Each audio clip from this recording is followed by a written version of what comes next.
पति भी इतना बावला नहीं होगा जबरदस्ती मारेगा। उन्होंने मेरे ऊपर रॉकेल मिट्टी का तेल डाल के मुझे जलाने की कोशिश की। जो नारी घर से बाहर निकल गई, 2 पैसे कमाने लगी, उस घर की तो बिल्कुल ही ऐसी हो चुकी है। He put me on the bed and he was just kicking on my lower back and it was so painful. It was so painful. बच्चे अगर लेट पैदा होंगे तो 100 बीमारी पैदा होंगी। टॉक्सिक।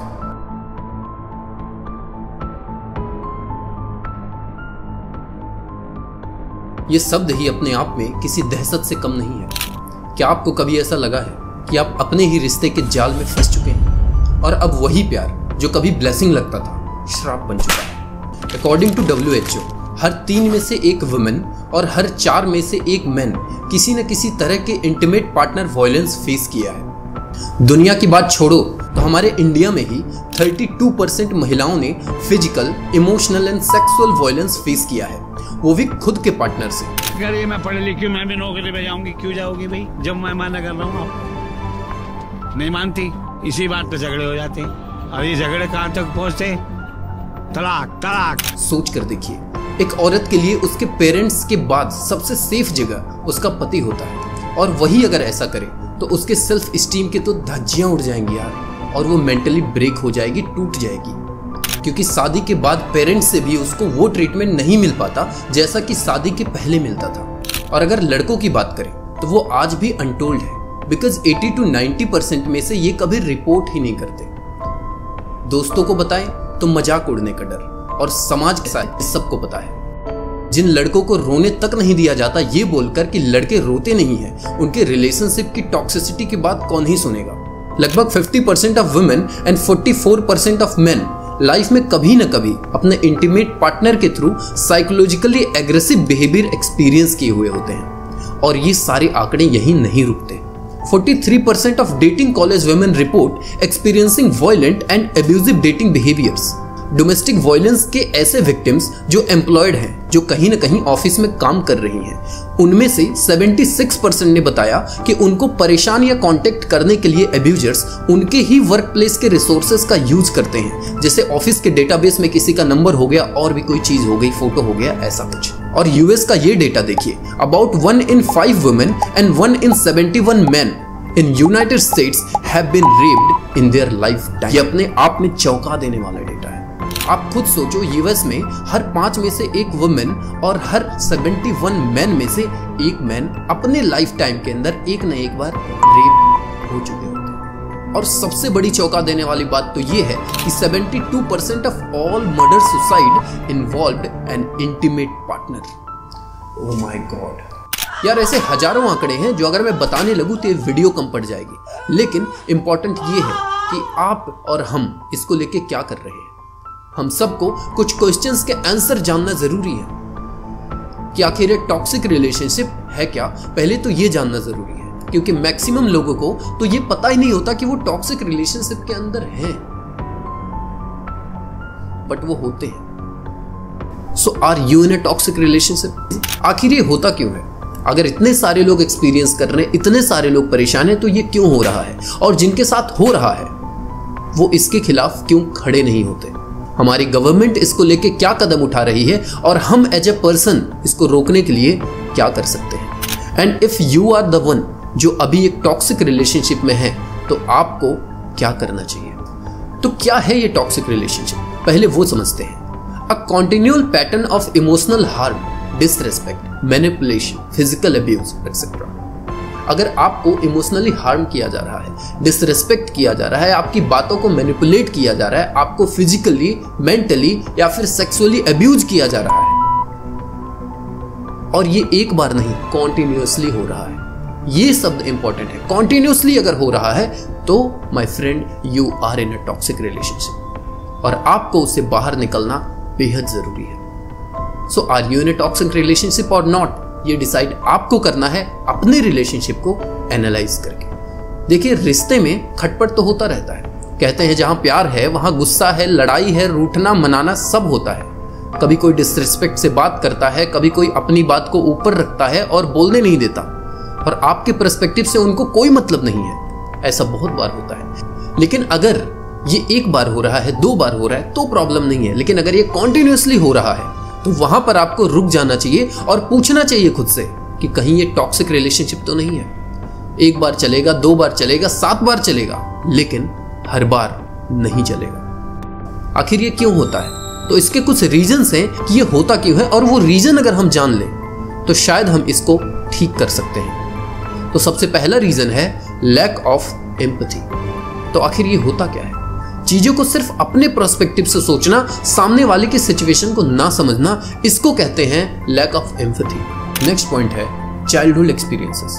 जी हाँ, एक बच्चे की परवरिश कैसे हुई है, वो कैसे इन्वायरमेंट में रहता है, उसके फैमिली का इन्वायरमेंट कैसा है और उसका समाज कैसा है, वो कैसे समाज में पला बड़ा है, इस पे भी डिपेंड करता है कि वो और उसका रिलेशन टॉक्सिक होगा या फिर नहीं।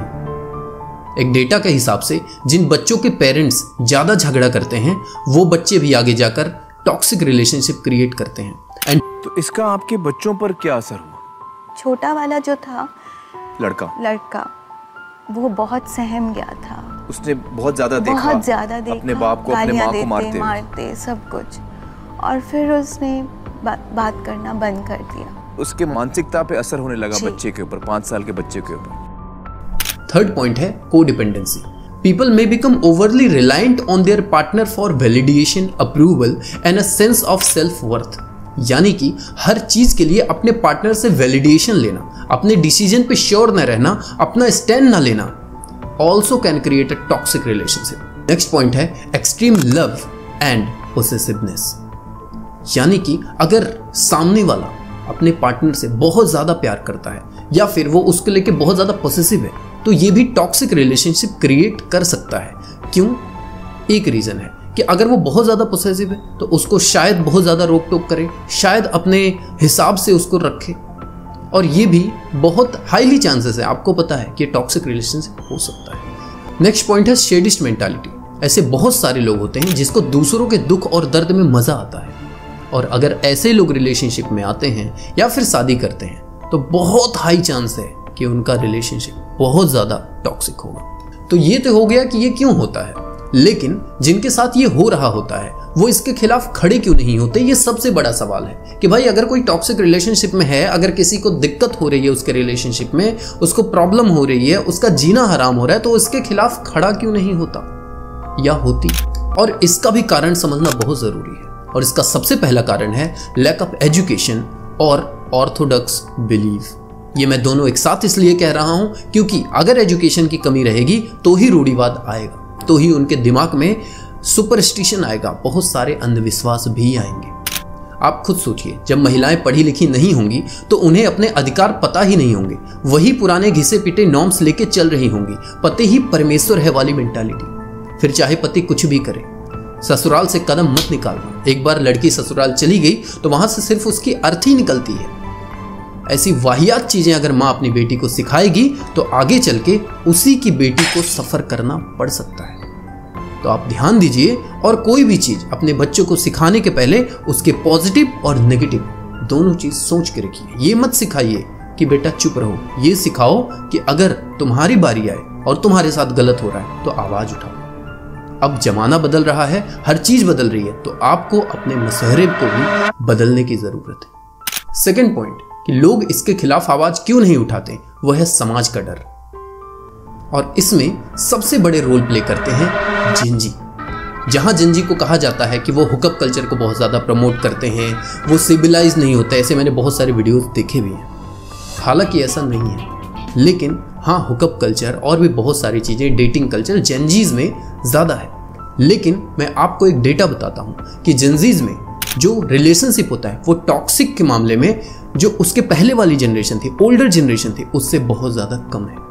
यानी कि जो जेनजीज होते हैं उनके रिलेशनशिप कम टॉक्सिक होते हैं in comparison with the older generation. जहां पे जेनजीज से एक ऐप ने पूछा कि डेटिंग कल्चर को कैसे इंप्रूव किया जा सकता है, तो वहां पर 51% जेनजीज ने बताया कि अगर हम टॉक्सिक स्टैंडर्ड्स को ब्रेक करते हैं जो हमारे प्रीवियस जनरेशन में था, तो हम डेटिंग कल्चर को बहुत ज्यादा इंप्रूव कर सकते हैं, और ये सब के लिए कंफर्टेबल भी होगा। थर्ड पॉइंट है फियर ऑफ बीइंग अलोन। ये बहुत सारे लोग सोचते हैं कि अगर ये मुझे छोड़ दिया तो मैं कहां जाऊंगी, इसका भी कहीं ना कहीं कारण है लैक ऑफ एजुकेशन। अगर वो पढ़ी लिखी नहीं होंगी, उनके पास जॉब नहीं होगा, वो अपने पैरों पर खड़ी नहीं होंगी, इंडिपेंडेंट नहीं होंगी, और हमेशा उनके मन में ये डर रहेगा अगर ये मुझे छोड़ दिया तो मैं कहाँ जाऊंगी, लोग क्या कहेंगे, और इस वजह से भी वो लाइफ टाइम तक टॉक्सिक रिलेशनशिप्स को झेलती रह जाती हैं। और इसका एक बहुत बड़ा एग्जाम्पल है जिसने लीप लिया था ऐसे रिलेशनशिप से, सविता प्रधान। उनकी स्टोरी जाकर सर्च करिए और पढ़िए, आपके रोंगटे खड़े हो जाएंगे। वो भी बहुत हाईली टॉक्सिक रिलेशनशिप में थी और बाद में जाके वो IAS ऑफिसर बनी। और ये आसान नहीं था, लेकिन उन्होंने करके दिखाया, इस समाज के नॉर्म्स को तोड़ के दिखाया। और अगर उन्होंने भी यही सोचा होता कि लोग क्या कहेंगे, जो कि हमारा 4th पॉइंट है, तो आज सविता प्रधान को कोई नहीं जानता। अब बात आती है कि हमारी गवर्नमेंट इसके लिए क्या कदम उठा रही है। तो देखो, गवर्नमेंट अपने हिसाब से हर वो मुमकिन कोशिश कर रही है कि किसी के साथ भी डोमेस्टिक वायलेंस ना हो, लेकिन फिर भी ये हो रहे हैं। लेकिन गवर्नमेंट अपने हिसाब से बहुत सारे toll free number, helpline numbers दे रही है, जिससे लोग कॉल कर सके और अपने आप को इस चीज से बचा सके, सहायता ले सके। Working with My Choices Foundation in Hyderabad, helping women and children who are victims of abuse. All helplines will have dedicated people taking their online calls and will listen to your problem and guide you to a counselor. Most of them are operated by women because it would make a survivor who's a woman more comfortable, but this is not a rule. यदि आप खतरे में हैं तो स्थानीय helpline, राष्ट्रीय घरेलू हिंसा हेल्पलाइन, या यदि ऐसा करना सुरक्षित हो तो 911 पर कॉल करें, यानी कि कॉल टू 911। और भी बहुत सारे डिटेल्स हैं जो आपको स्क्रीन पे दिखा रहे होंगे कि गवर्नमेंट क्या कर रही है, कैसी सुविधाएं लेकर आ रही है, कैसे हेल्प और सपोर्ट लेके आ रही है, both for men and for women as well. और सिर्फ यही नहीं, ऐसे बहुत सारे लॉज हैं, ऐसे बहुत सारे सेक्शंस हैं जो इस चीज में लोगों की हेल्प करने के लिए हैं। A woman who is victim of domestic violence will have the right to service of police, shelter homes and medical establishments. She also has the right to simultaneously file her own complaint under Section 498A of the Indian Penal Code. Section 1823 provide a large number of options for legal redressal. तो आप सोचो, government इसके लिए कदम तो उठा रही है और बहुत हद तक ये चीज़ें कम होती हैं। महिलाओं के लिए इतने अधिकार बनाए गए हैं, महिलाओं के लिए इतनी सारी पॉलिसीज बनाई गई हैं ताकि उनके साथ गलत ना हो। ऐसा क्यों? क्योंकि उनके साथ ज़्यादा गलत होता है। मेन के साथ भी होता है, बट कंपैरेटिवली उनके साथ ज़्यादा होता है। तो ये सब रहा गवर्नमेंट के बारे। हम एज ए पर्सन इसको रोकने के लिए क्या कर सकते हैं, अब उस पर बात करते हैं। देखिए, मेन एंड वुमेन सबको एहसास दिलाना होगा कि अपने अधिकारों के लिए लड़ना जरूरी है, एक अपना स्टैंड लेना जरूरी है, हर चीज के लिए एक अपना पर्सपेक्टिव होना जरूरी है। हमें अपने छोटे भाई बहनों को इस मामले में एजुकेट करना होगा और खुल के बात करनी होगी। अगर हम किसी रिलेशनशिप में हैं तो एक इक्वालिटी वाली भावना रखना होगा, देखना होगा कि कहीं ऐसा तो नहीं कि हम ही अपने रिश्ते को खराब कर रहे हैं। हो सकता है आपकी ही गलती हो, and you might be the reason for your toxic relationship. And if you are the one जो अभी एक टॉक्सिक रिलेशनशिप में है, तो आपको क्या करना चाहिए? तो इसका सिर्फ एक जवाब है, सिर्फ एक जवाब। जो मैंने चीजें कही उसको एनालाइज करिए, एंड इफ यू फाइंड कि you are in the toxic relationship, so the solution is do whatever it takes to escape out of that. जो करना पड़े करिए, लेकिन उस रिलेशनशिप से बाहर निकलिए। इस वीडियो को शेयर करें ताकि हम लोगों को अवेयर कर पाएं और उन्हें अपनी जिंदगी में आगे बढ़ने के लिए एक वजह दे पाएं। लाइक करें इस वीडियो को ताकि हमारी टीम को मोटिवेशन मिले और ऐसे कंटेंट बनाने का, और इस मुहिम का हिस्सा बनने के लिए, समाज में एक नया इम्पैक्ट क्रिएट करने के लिए सब्सक्राइब करके जुड़ जाएं हमारे साथ। क्योंकि अभी भी हमारे समाज में ऐसी कुछ कुरीतियां हैं जिनमें से एक है वर्जिनिटी से रिलेटेड इश्यूज। एक लड़की क्या कुछ नहीं झेलती और उसको कैसे कैसे दौर से गुजरना पड़ता है, क्या सिचुएशन और माइंडसेट है मेन का, इसको लेके सारी बातें मैंने लेफ्ट वाली वीडियो में करी हैं। एंड राइट वाली वीडियो में the dark reality of true love यानी कि डाइवोर्स के बारे में बात हुआ है। मैं मिलता हूं आपसे इन्हीं दोनों वीडियो में। तब तक के लिए नमस्कार। Wish you all the best. See you there.